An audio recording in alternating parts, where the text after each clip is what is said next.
Hi, Christian. Thanks so much for joining us on the Z Talks podcast. Of course. Thank you for having me. So, let's start out by learning a little bit more about your business. Can you tell us a little bit about your business? Sure. So Tierra Encantada is the leader in Spanish immersion early education, so daycare and preschool, 6 weeks through 6 years of age. And we provide education and care for children. Some of our kind of unique things are we have a organic, fresh cooked meal program. Every center has culinary staff that make everything from scratch each day. And so there's a lot of different value adds for families. Wow, that sounds amazing.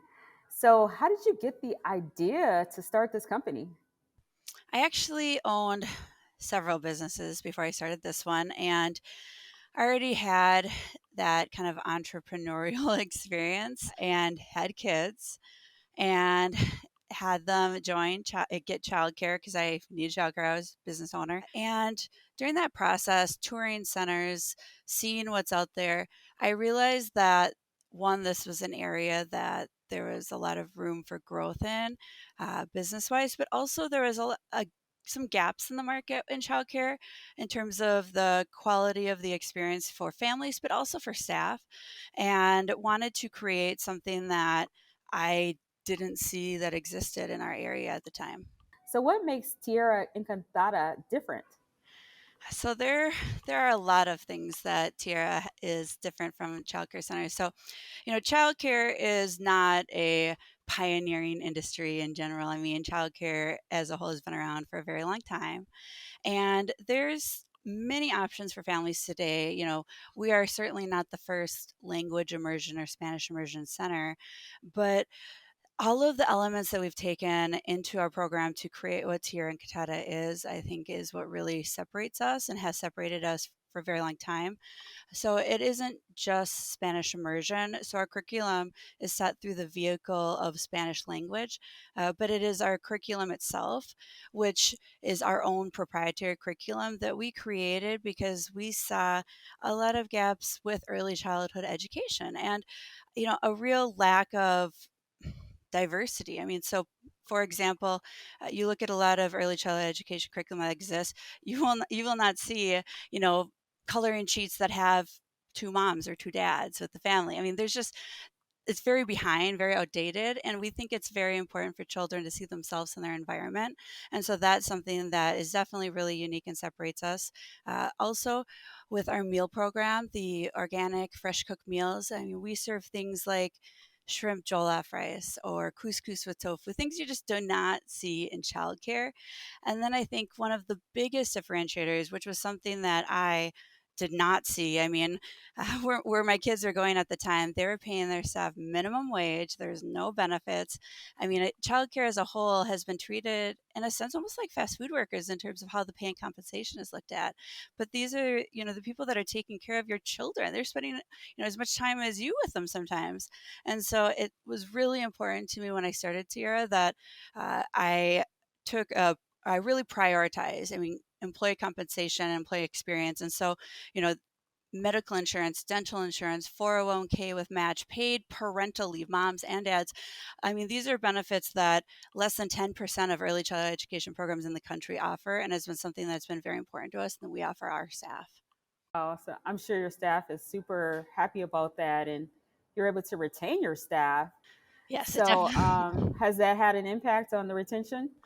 Yes, it definitely helps, and it's definitely helpful in terms of recruitment too, because we'll hire staff where, you know, some of our competitors, they have to pay for their own training, for example, but we pay for the staff's training. Not only do we pay for their training, we'll pay for their child development associate credential, which is a national credential that once they get a very significant raise to be a lead teacher that we then give them as well.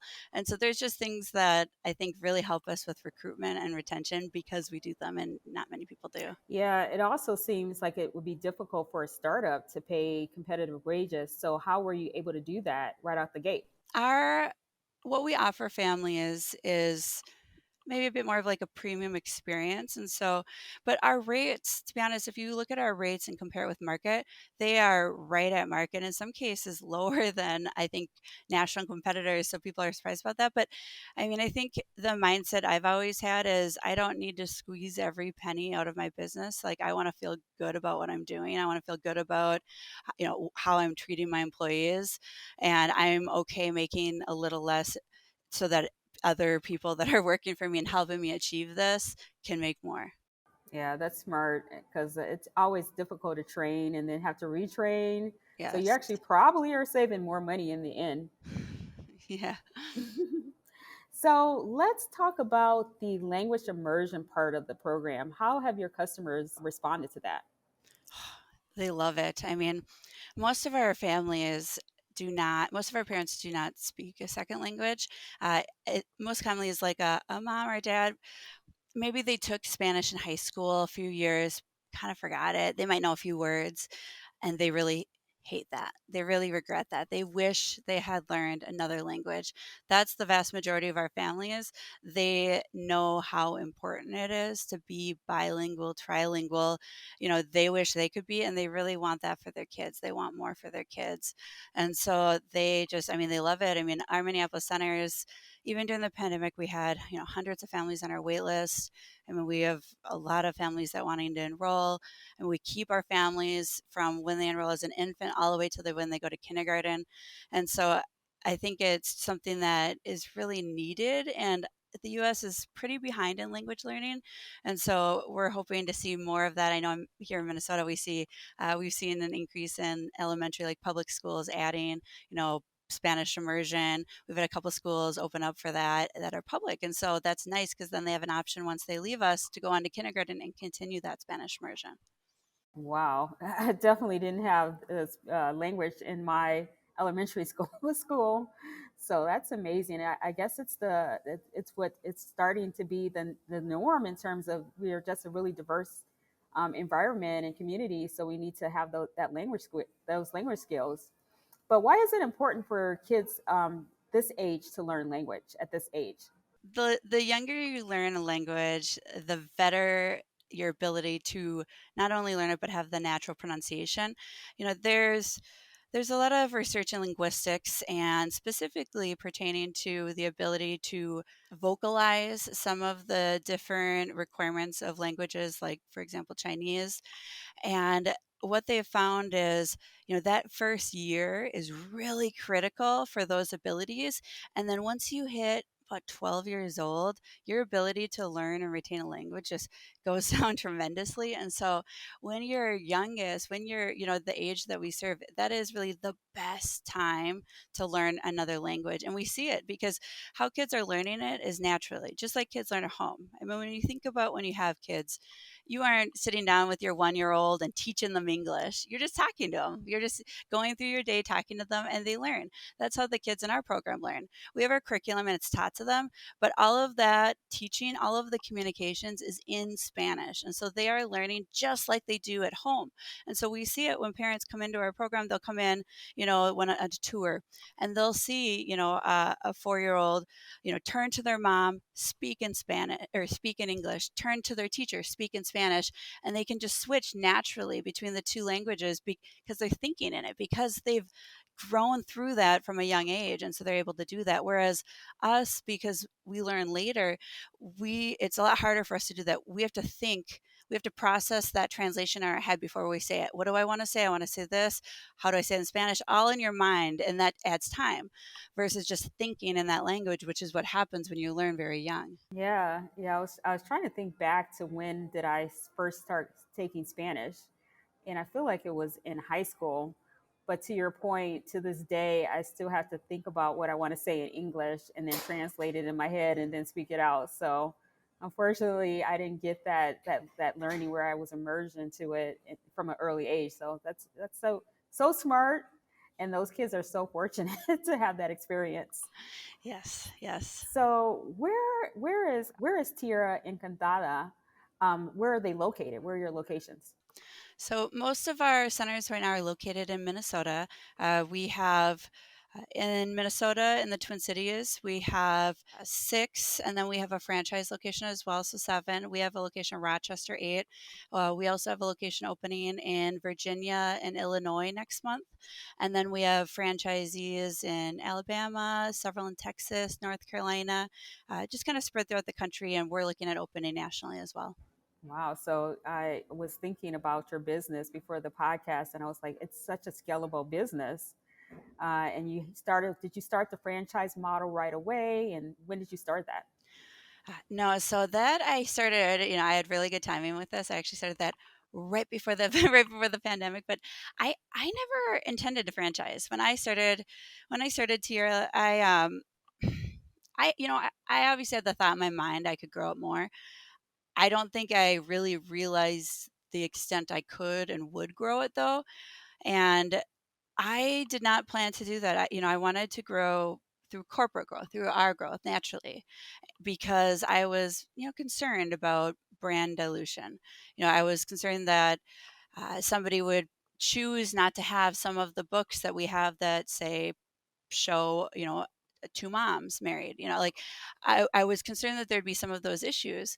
And talking to the contract legal team that I've used for a while, they're very involved with franchising, franchisor, franchisees. And so they were able to kind of help me understand the protections you put in place with your SOPs and your brand standards to make sure that what we offer is offered whether or not it is franchise or corporate location.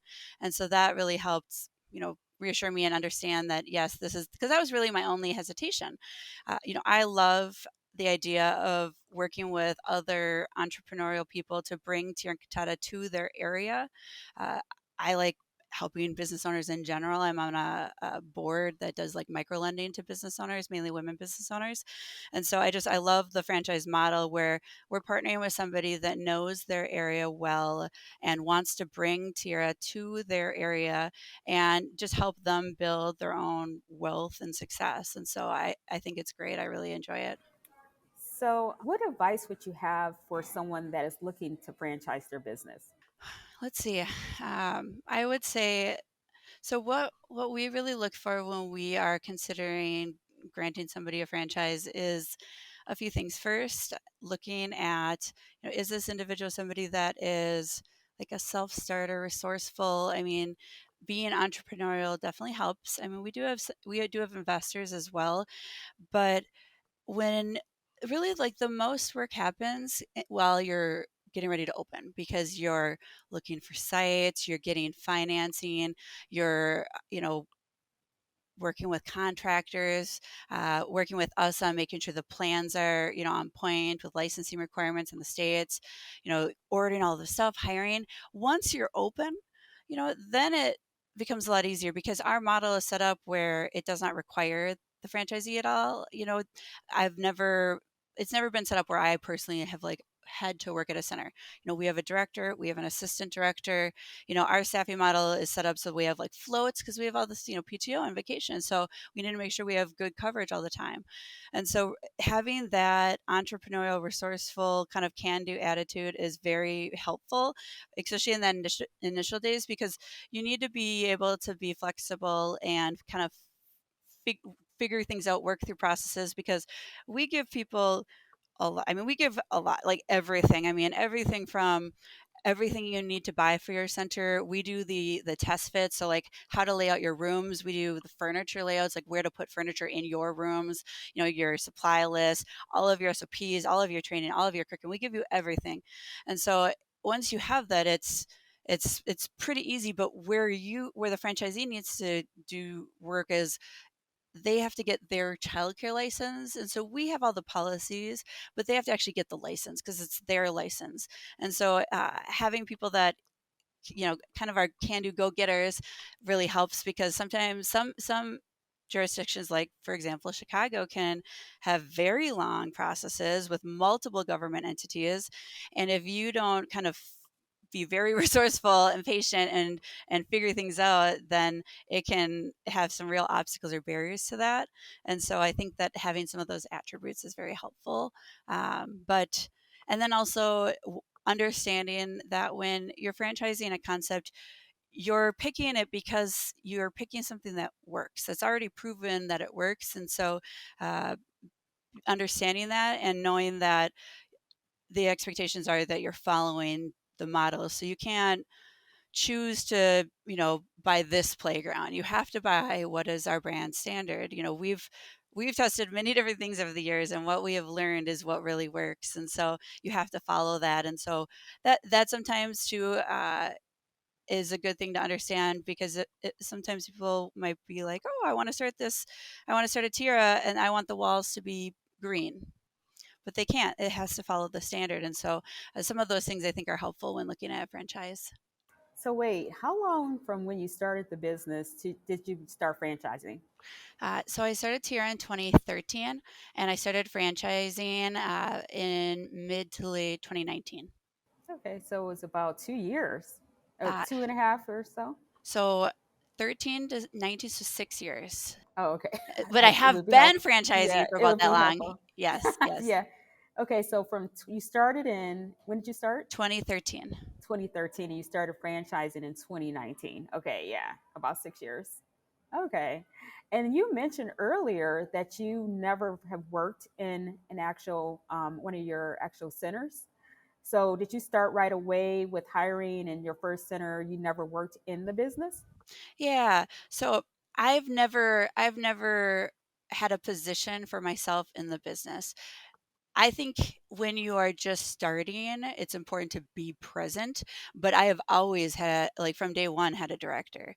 I never served in the capacity of the director, assistant director float, and I didn't have to be there, But I think that because I planned to open more, I think it was important for me to understand how things, understand the flow of the day, the cadence.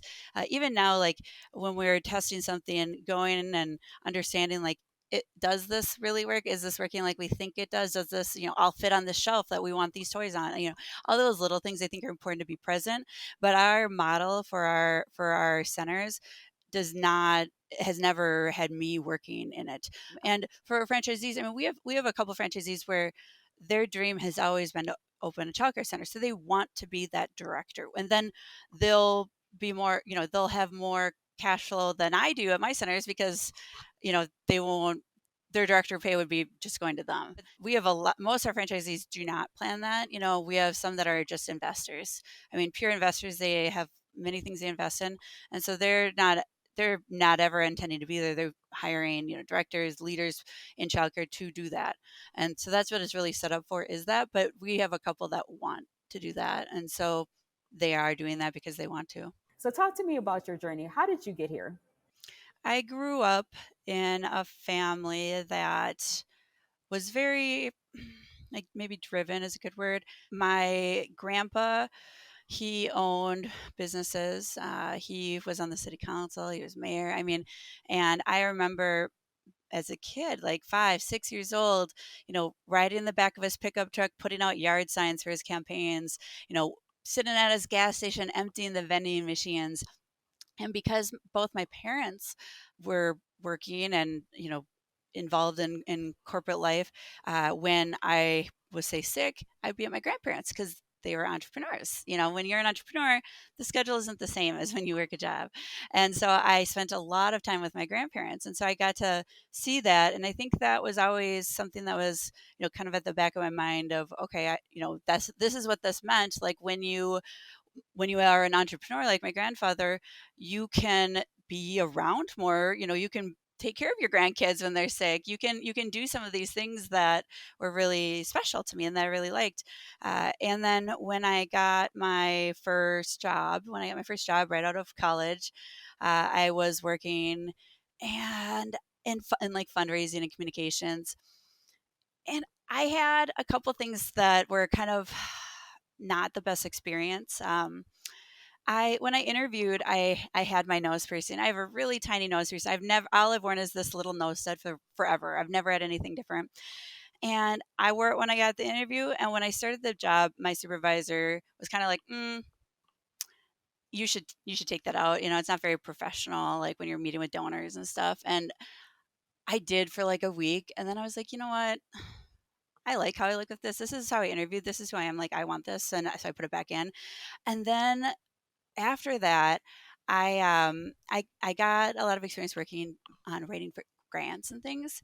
And I remember I had worked really hard on a grant, and I actually was successful. And I was like, oh my gosh, like, I've never done this. I felt pretty good. But then my supervisor took credit for it to their supervisor. And it was just like demoralizing. And it was just like, man, like, I worked really hard. I mean, yeah, it really bothered me, and it kind of stuck with me. And I think something that's kind of driven me towards entrepreneurship is you reap what you sow. So if I work really hard, and I do, I mean, right now, I'll be honest, I work probably 80, 90 hours a week. But if I work really hard, I will be able to experience like what comes of that, because I am working hard for myself to further this company, for not just me, but for everybody here. I mean, I many people on my team care very much about this company and work very hard to achieve our goals. And that's something that's really stuck with me, and why anytime, I talk in like a magazine article or things like that, I think it's really important to acknowledge my team, because I mean, there's no way I'd be here right now if it wasn't for the people that I have. I mean, they're the difference between a lot of these things. And so I think those things led me to think more about entrepreneurship. And then the other businesses, it was kind of just doing them and learning what I enjoyed. And, I had an event rental company. It was a lot of nights and weekends. It was very stressful. The last fall I did events, we had 22 events in a weekend. And then I had like 6, 7 staff call in. And then I spent the whole weekend, all day and night, setting up weddings. And my kids were really young. And it was awful. And then with the dog daycare I had, it was the same thing. There was a lot of nights and weekends. And, you know, it wasn't something that I felt as passionate about. And so when I started Tierra, I was able to really make it everything that I wanted in the full circle, with like my own kids went there. So it was like, what do I want for my kids? Like, I want this for my employees. Like, what do I want this to look like? And really create it. And then it's something that I'm passionate about. And so that's where I sold off and got rid of all the other businesses and just really focused on this. Wow. So you definitely had a journey, and they were all learning experiences. And what I was hearing when you were talking is that it seemed like the other businesses you were working more in the business, whereas for this business you're working more on the business.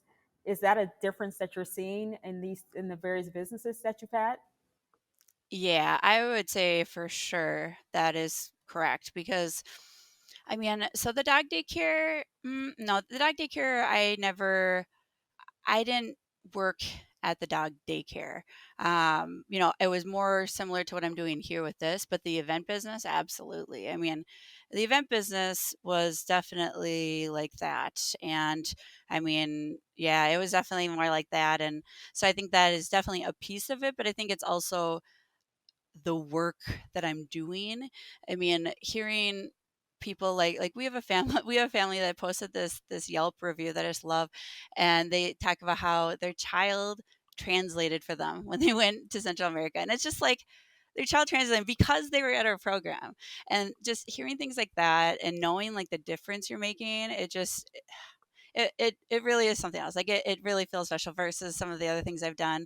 And so just being such a huge part of people's lives and helping families and helping parents, I think too, like relieve some of that guilt of going to work. I mean, I think a lot of parents feel a lot of guilt for working, and not being the Pinterest mom with, 18,000 crafts every week, and, gourmet 5-course meals for their kids. And so hopefully when their kids go to us, they feel a little less guilty getting pizza on the way home, because their child had like mushroom spinach quiche for breakfast and, you know, quinoa with avocado for lunch.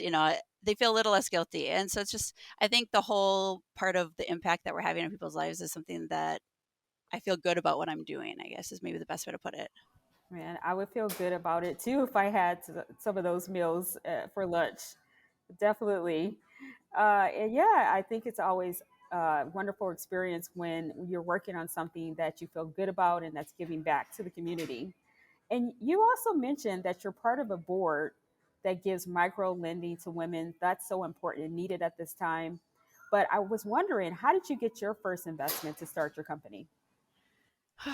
I I didn't. I mean, so the all the businesses I started before Tierra, I didn't get financing or anything for. I mean, it was each one got bigger and bigger. So the event rental business that I only had to put in, 1,000 or two because we'd buy samples of what we were going to rent, and then we would buy them as the event came up. And so for that, it was such a low cost investment, just 1,000 or two.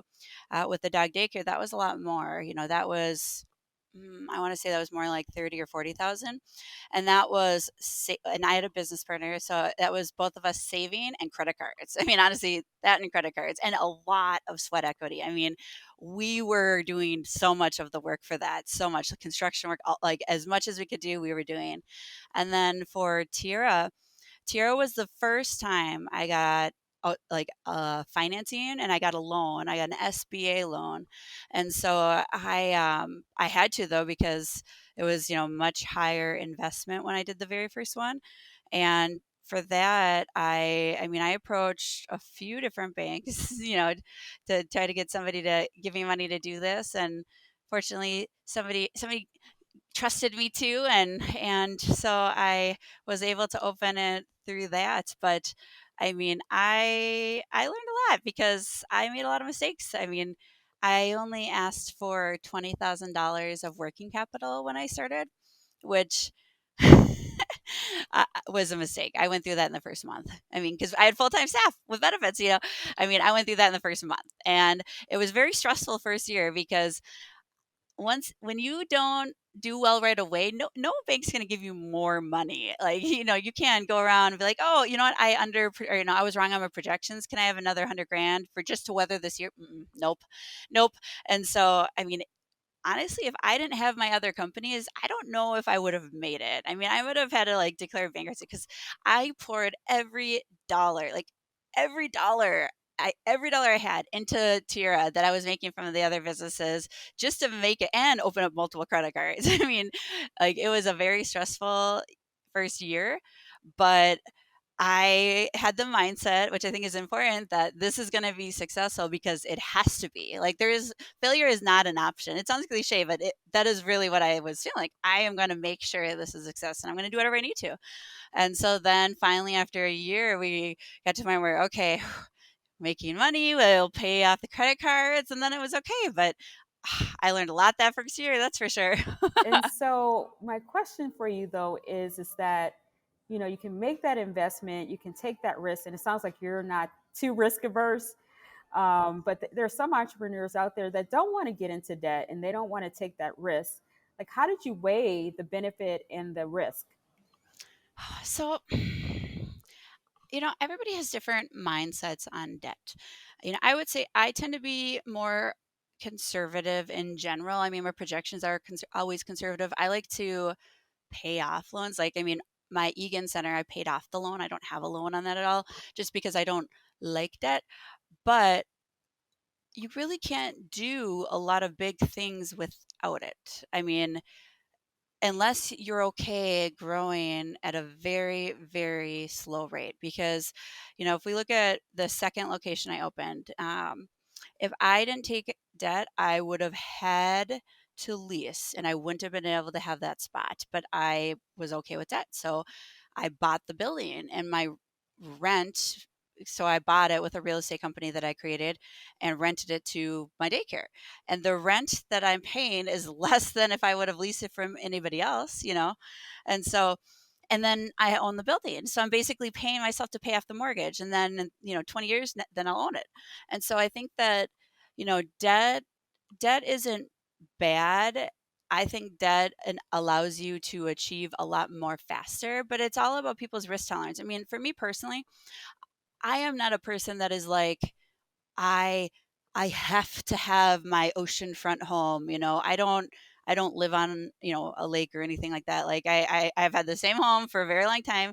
I don't need all of those things. And so if if it failed, I'm okay. Like, I guess some people I think get so caught up in like a lifestyle that it's very high stakes then, and they just can't go back. But for me, it's just if something doesn't work, I would be more concerned about like the people I employ and their ability to like pay their rent and mortgage than myself, because I'm okay living in an apartment with my kids, if something happens, like I'm okay. And so I think that helps, but everybody has to decide their own risk tolerance when it comes to that. I do not think it's possible to get to some places that people want to go without some form of financing. And I think that financing is the best way to go, because the other option is giving up equity. I mean, that's what most people are looking at. They're looking at debt or giving up equity. I mean, and I would much rather keep 100% and have loans than not, because I mean I can pay them off early. But I mean I think that's where you have to be really smart about running projections and what you're doing, making sure you understand it fully so that you're making smart risky moves. So you're a very savvy entrepreneur. Do you think it's from your upbringing? How did you get all of this knowledge that you're using for your businesses? No, not at all, actually. My parents aren't entrepreneurs. They both work, at corporate jobs. My grandpa, to be honest, I didn't actually get to talk to him too much about how he started his business, because I think when you're younger, you don't even think of things like that. Like, you don't understand. Like, I think sometimes as a kid, you don't even understand the concept of business ownership, what that means or what that looks like. And so a lot of it goes to, I think, which is one of the I know I've already said this on this, but like one of the most important things I think when I'm looking at not just franchisees but hiring people is resourcefulness, because all the things that I know now, I have had to learn and I have had to figure it out myself. I mean, when I opened the first daycare, I didn't hire a daycare consultant. I figured it out. I mean, I had never gotten a kitchen license. I had never got a daycare license. I didn't know any of that. I figured it out. I mean, I read the statutes. I read everything I could find. If I had a question, I called them. If I didn't understand something, I called them. I wanted to understand everything that I was doing so that I understood why. I didn't want to be like, oh, I have to do this. I want to know why I have to do this so that I could really understand it. And I think that has been extremely helpful. And I think I've stepped in a lot of roles too, which helps. I mean, for some of our locations, I was the general contractor, which I had never done. I mean, I have never taken any education in that. And I made a lot of mistakes. I mean, I didn't know what I was doing and I had to teach myself. And I asked a lot of questions. And I mean, I remember we had to add structural support, and I didn't even think about the fact that we might need that. And that was a lot of cost added without knowing. And so there's a lot of things like that that have happened where I've had to teach myself, or I've had an inspector come through and be like, "Oh, you need this," and then I'll ask, "Okay, where is that in code or licensing or statute?" Because I want to read what it says. Because sometimes it doesn't actually say that. Sometimes it does, but then I understand why, and then I remember it for next time so that I don't make that mistake again. And so most of it, I think, is just learning, because I mean, we didn't have a corporate staff until a couple years ago. And so from 2013 until 2019, I was the marketing, finance, HR. I mean, I was all of those hats. And I am, I don't want to say like I'm a perfectionist, but I have a very strong attention to detail, and I care about quality. And so I don't want to just put together, say, a policy on travel expenses. I will read 30 travel expense policies. I will look up what people are doing before I put together mine, because I want to make sure that I've thought through all of the variables so that when I'm doing it, I feel like, yes, I have thought about everything. This makes sense. I understand, both sides of things, and this is what I want to do. And so I think that's a big part of it. So you must be incredibly organized. What is your organization process? Because you're a mom. It sounded like you had a couple other businesses when you started Tierra Encantada. So how did you get all of this accomplished? I'm just amazed. I mean, it's funny if my staff listens, they'll laugh because my office is usually messy. I know where everything is, but it is a little messy. I think I I use a lot of I use a lot of reminders. When people tell me something, I'll be like, "Can you email that to me?" Because I'll have so many things that I'm trying to retain. It gets very hard. It's very hard to retain everything. I we switched to using Google Suite for Business, and its integrations with some of the tools that it has, like Google Keep and like just all of it, I think has been super helpful for like our team, for me, for making sure that things are done at the right time, that it's very interactive, that as things come up, we're all on the same page fast. I mean, I wish I could say that I have some amazing secret to organization, but I don't even know if I would say like I'm the most organized person. I think that I try. I mean, like for I have little things that I do that help me. Like for my inbox, I won't. Everything has to be. I am like a zero inbox person, but it won't be filed away unless it's done. And so if I haven't responded to the person or I haven't done what comes of that, I will not file it away because I don't want to forget. Out of sight, out of mind. And so I mean, I think there's little things like that I've done, but I'm still learning. I mean, I think I still definitely don't have great work life balance and miss things and forget things. And so I think it's just a process and you just try things until you figure out stuff that works. Oh, yeah, I commend you. And so I also wanted to take a step back and ask about, you snuck that in. You said you bought a building, you started a real estate company, and then you rent it to yourself. Mhm. What are the benefits to that? Why did you decide to do that process?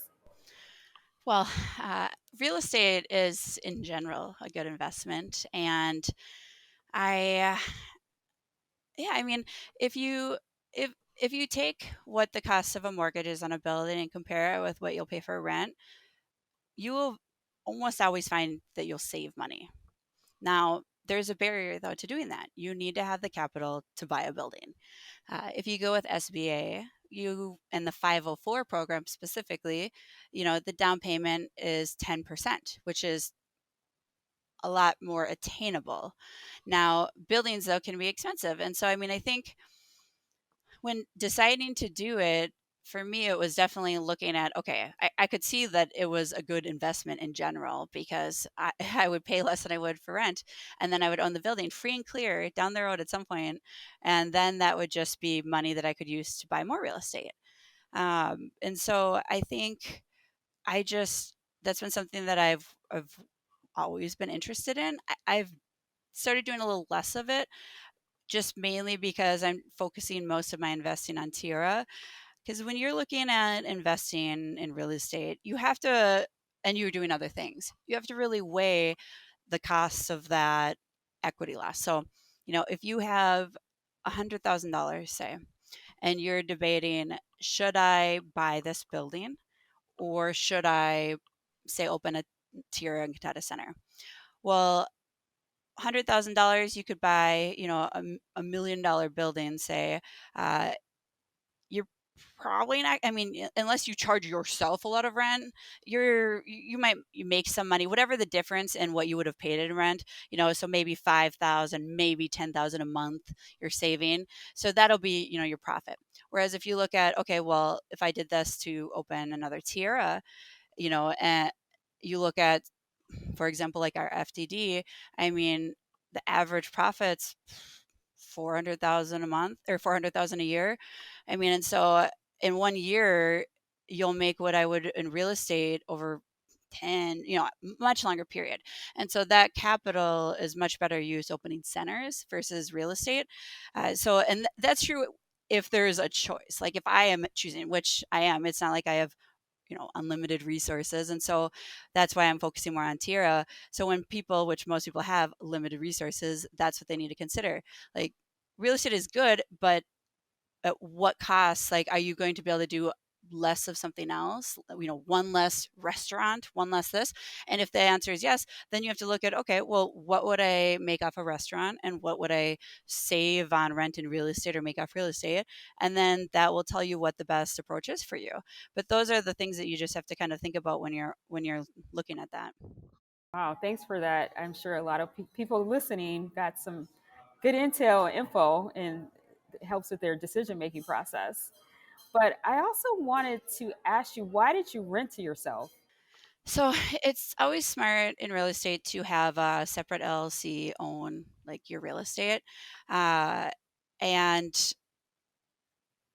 I mean, that's what I asked her guidance from like the CPA firm I use and the legal team I use in terms of when I first did that, and that's what they recommended. That's what pretty much all real estate investors do. You have a separate entity that owns the real estate, usually an LLC that owns the real estate, and then whatever business it is, whether it's here, because I might at some point want to move that center. I might want to make it bigger. I might want to, do something else, and then it's separate. If it's together, it's a lot harder to do that then.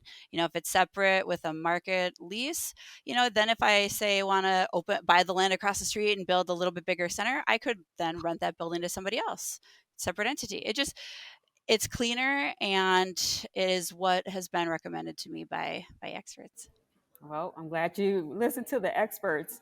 And now that you say it, it makes sense also because it protects you legally in case one of the business, like if your business for God forbid failed, you wouldn't have it wouldn't have an impact on your real estate company. Yeah. hmm So it sounds like you're throwing out SBA. I got an SBA loan. To me, that sounds like a super hard thing to get. Was it hard for you to get an SBA loan to get approved for one for the amount that you needed? It sounds like you started at 20,000, and that was for Tierra Encantada. So that no, 20,000 was for working capital. So yeah, so working capital is the amount that I had asked for. Just kind of, usually when if you're starting a business and you're getting a loan, you'll typically ask for working capital, which is, I guess the easiest way to put it is like slush money, like extra money, so that if you don't hit projections, or if you're projecting you'll be negative for the first few months, it's the money to cover until you become profitable, to pay for payroll and rent and things like that. And so how much working capital you get will depend on what your projections show, and some of those factors. And so the first one was more like, I want to say like 200,000. And it was a very small space. I actually expanded that center, half the size of what I usually do now. But so was it hard? I mean, yes, it was the first one I got. And so I didn't know what that process looked like. I mean, I went to several banks. Even when I went to did my second one, I got turned down by banks. Um, and so I had to go to several banks. I think sometimes people get defeated if they get a denial. Don't. I mean, every bank has their own levels of how conservative they are. I mean, I personally tend to think more community type banks will take on more risk, especially for community businesses. And so I think applying for 5 places, like a bunch of places, because if 2 will give you a loan, well, then what's the interest rate of both? There's things that you could try to negotiate then to get yourself a better deal. Um, and one thing that I would say too that helps is if you find a bank that, it depends on what loan you're doing. If you're doing a 7A versus a 504, for 7A, that tends to be, so that can be pretty much anything like working capital, FF&E, so furniture, fixtures, equipment. It could be building improvements. 504 can only be used for buying a building and construction, or very large, like a huge tractor on a farm. The equity requirement of 504 typically would be 10%. On 7A, it's a bit more. It'll be typically like 20%. And the terms are different. So 504 can be longer, whereas 7A will be shorter, usually tied to the duration of your lease, or about 7 years. And so if you are going for a loan and you're going for 7A, then trying to find a bank. Some banks have, I don't know what the designation is, but basically they can approve SBA loans in house. If you go to a bank that can't, then they have to send it to the SBA, and it adds a lot of time on the process. If you have to send it to the SBA, it just adds time, and which for 504 you will no matter what. But that part can add time, and it can be hard when you're doing your first one because you don't understand how much time it takes. So if you're negotiating a rent, or a lease or a purchase agreement, you don't think about that, and then you're like, oh no, I didn't realize it was going to take 3 months to get this loan, and now you're paying rent. And so, so those are some of the things I think are hard, but that's where I think it's really important to develop a really good relationship with a banker and bank that you like. I originally was with a much larger bank, and I would call and I would go through 13 transfers and number pressing and holds to get a human. with the bank I have now, which is more of a community bank, I call and they know who I am. Like they know, like the person on the phone knows who I am. Like my banker will answer. I can call him. He'll answer right away. I mean, I can email, hey, can you set up this account? They do it. I mean, it just makes things so much easier. And they know you. Like they've seen you, like especially as you grow bigger and bigger. And then it becomes easier, easier to get loans because you've proven to them, as versus introducing yourself to someone whole new. And so, I mean, I think it's hard because it's more complicated when you don't understand what the process is and some of the factors that impact you during that add stress. But once you do it, it's not, yeah, it isn't hard once you understand the process. I think the biggest barrier is just making sure that you can get approved. And so they look at, and SB focuses on approving maybe people that couldn't necessarily get conventional as easy. So they'll take on a bit more risk. So they don't expect you to have $1 million in the bank when you're getting a $200,000 loan. You know, they'll take on more risk, but understanding what they're looking for that too is helpful so that you can prepare for your application. Okay, I don't want to spend the whole time talking about finances, but just one last question. So, was it based on your personal credit score? And do you think that the fact that you had other businesses, did you think that had an impact on you getting the loan? I think it definitely helped that I had other businesses.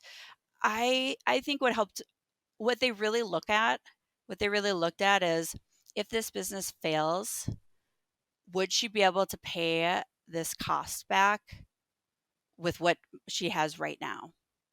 Like that was a big thing. Now, that isn't the only thing. That doesn't mean you have to be able to, and that's the only way they loan. That is something that they look at. They look at your projections, and what market research you did. How light or well thought that area is of your business plan. So I think it helps, but I mean, I got denied from multiple banks for that first year. I got denied from two banks for my second year, and I had already proven I could do it. So I mean, I think you never know if a bank's going to approve you or not. And so when you're going for your first loan, that's why I think it's good to just apply to multiple places.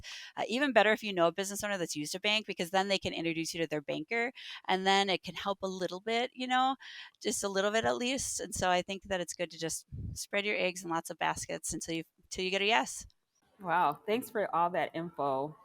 I do want to ask you one more question. And I know this is a kind of controversial question, but like, what happens if you fail and you got all this money and you can't pay it back? What does that process look like? To be honest, I have no idea because I have never had that happen.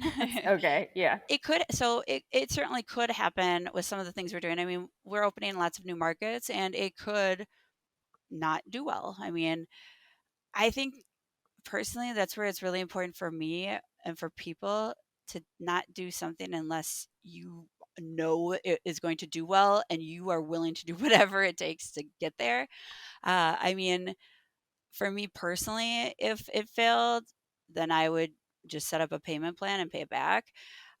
I I I'm not necessarily like a person I would say like agrees with just be like, "Oh, it failed. I'm not paying this." I mean, I had a lot of student loan debt, over $90,000 student loan debt, and I paid it all back and I worked very hard to pay it back. And I think that if I am putting my name on something and saying you can trust me with this money, if I don't do what I said I was going to do with the money, I don't think it should be the bank's fault that I didn't do that. I would pay it back. I mean, I would obviously work with them to get some sort of payment plan, even if it was over a very long time period. But for me, that's just for me what I would do. Yeah, thanks for that. I'm sure there's a lot of businesses out there that don't take the same approach. And they're just more like, hey, we're going to try this out. And then if it doesn't work, we'll walk away and start something else. But that's the right thing to do for sure. Yeah, yeah. I mean, karma is a thing. I mean, I really think it is, like in business and life. I mean, I think it is. You reap what you sow. I mean, it is. So I'm sure a lot of our listeners are curious as to how they could become a franchisee. Can you talk a little bit about that process? Sure. Yeah, of course.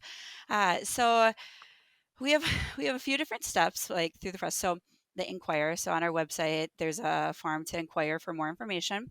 Our director of franchise development will connect with them, schedule a call, uh, talk about some initial parts of the process, and also kind of pre-qualify them to make sure that they would meet kind of some of the basic qualifications in terms of, capital requirement, net worth, the ability to actually do the franchise and be able to afford it.